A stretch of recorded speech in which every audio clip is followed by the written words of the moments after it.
Hayop din to si Kaufman, ano? Talagang DDS din ang style, no? Nahawa na talaga. Sipin mo, sabi niya, nahuhulog na daw sa kama si Duterte, kaya nahulog daw si Duterte sa kama, kaya nawalan ng tawag dito, hindi nakakakilala. Mga hudas, no? Para lang mailigtas yung berdugo sa ICC. O ano-anong kaartehan at kasinungalingan naman ang ginagawa. Habang gumagawa ng kasinungalingan si Kaufman doon sa dahig, gumagawa rin dito ng kasinungalingan ang mga DDS. At patuloy nilang dinidistract ang taong bayan sa pamamagitan ng mga kasinungalingang ginagawa nila at paggamit sa mga witnesses para magkagulo-gulo dito sa Pilipinas habang gumagawa rin sila ng kasinungalingan doon sa dahig.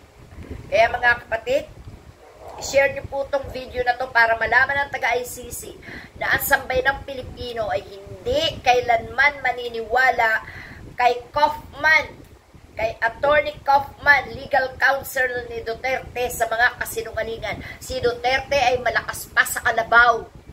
Ang mga Pilipino na tumatanda kahit abutin ng 100 years ay nakakatayo pa ng maayos, nakakausap pa ng maayos. Hindi katulad sa sinasabi ni Kaufman, ang galing umarte na matandang Duterte na to. Udas talaga. Alagad talaga siya ni Satanas. Kaya hanggat maloloko niya ang buong mundo, lolokohin niya. Kaya tayo mga kababayan, tayo mismo ang dudurog sa kasinungalingan ng hudas na berdugo ng Pilipinas. Yan ay si Rodrigo Duterte na nakadetain ngayon sa dahig sa ICC. No? Wag na wag po paniniwalaan ng mga statement ni Kaufman. Gumagawa sila talaga ng paraan na makauwi dito si Duterte. Si Duterte po ay buong-buo pa ang galamay dito sa Pilipinas.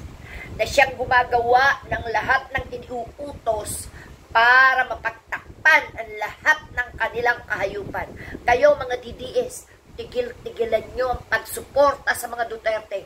Kayo rin ang inyo ring kapakanan at kinabukasan ang sisirain nila pagdating ng panahon. Salamat mga kapatid. Yan lang po.